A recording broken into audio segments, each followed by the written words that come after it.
And I just said to myself, like, I can no longer do this. This is not what's meant for me. And I think that was the turning point for me. La ilaha illallah Muhammadun Rasulullah alayhi salatullah wa alihi wal ahibba.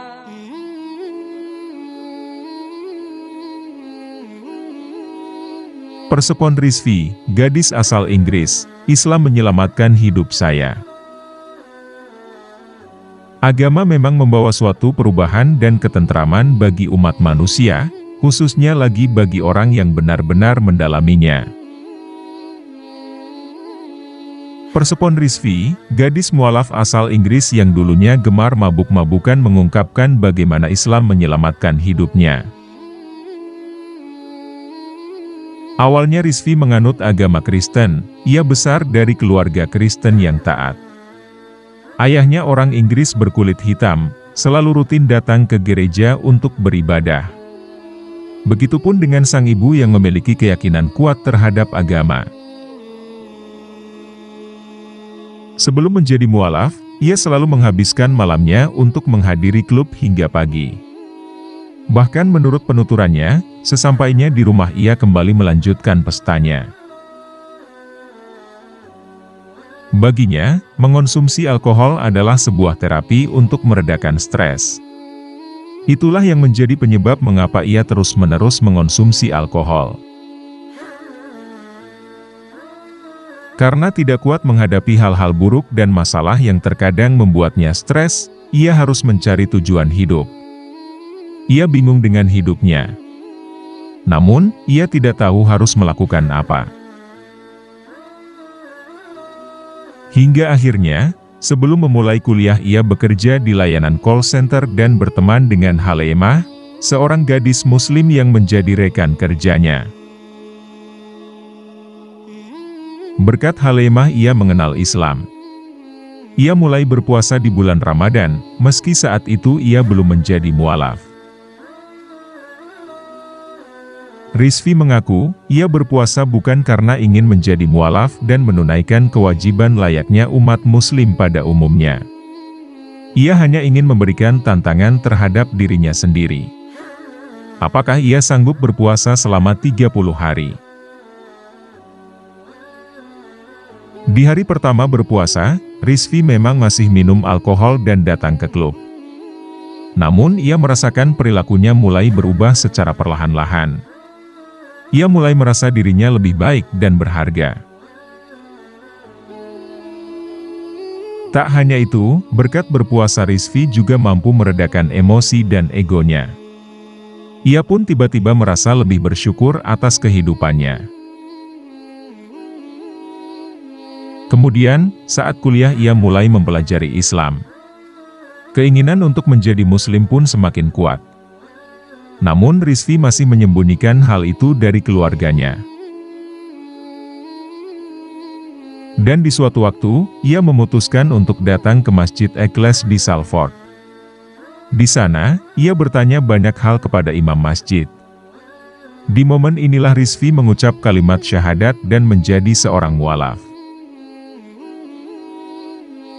Ia sangat senang menjadi seorang muslimah. Ia mengaku memiliki teman-teman yang baik saat dirinya menjadi mualaf. Teman-teman yang baru berkenalan dengannya selalu mengajarkan arti persaudaraan. Komunitas muslim pun juga sangat menyambutnya. Setelah menjadi mualaf, Rizvi datang ke rumah orang tuanya dengan balutan hijab sambil berkata, "Saya seorang muslim sekarang."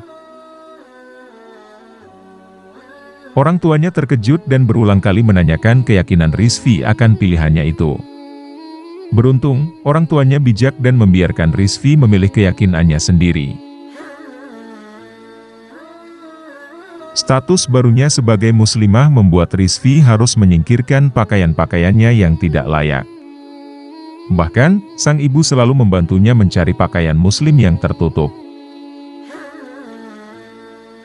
Rizvi juga mencopot kuku palsunya. Ia menghapus foto-foto di sosial media yang menampilkan auratnya. Ia pun meminta izin orang tuanya untuk mengganti namanya. Ia mulai merubah gaya berhijabnya agar lebih tertutup supaya tidak menjadi objek visual laki-laki.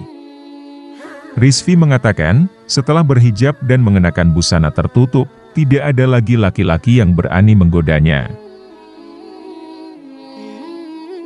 Rata-rata laki-laki di daerahnya segan untuk menggoda Rizvi. Hal ini berbeda dengan keadaannya dulu sebelum menjadi mualaf. Ia selalu digoda laki-laki karena cara berpakaiannya. Bahkan saat berjalan menuju kampus yang hanya memakan waktu 10 menit, Rizvi bisa berhenti 5 kali ketika sedang berjalan karena digoda. Rizvi mengaku tidak gampang membuka pikiran orang tuanya saat ia memberitahu telah jadi mualaf. Bukan karena masalah agama tapi orang tuanya khawatir Rizvi hanya sedang mencari dan berpetualang dalam hidupnya. Rizvi pun bercerita kepada orang tuanya bahwa ia sempat mau bunuh diri karena merasa berada di titik terendah hidupnya. Saat itu ia mabuk. Ia mencoba mengakhiri hidup di Greenhead Park di Huddersfield. Namun begitu ia tersadar, ternyata sudah berada di lantai dapur dalam keadaan telanjang. Ia merasa pengalaman itu adalah pengalaman yang memberikan dampak buruk bagi mentalnya. Ia juga merasa seperti di neraka. Oleh karenanya ia merasa harus berubah. Hal-hal inilah yang membawa Rizvi pada Islam. Rizvi percaya, Islam membuatnya terhindar dari berbagai hal buruk yang pernah menimpanya. Berkat Islam, ia mampu menjaga kesehatan mental dan fisiknya. Jika bukan karena Islam, Rizvi tidak akan bisa menjadi seperti sekarang. Demikian kisah perjalanan mualaf Persepon Rizvi. Semoga ia bisa istiqomah dan menginspirasi teman-teman untuk lebih giat lagi dalam beribadah. Amin Allahumma amin.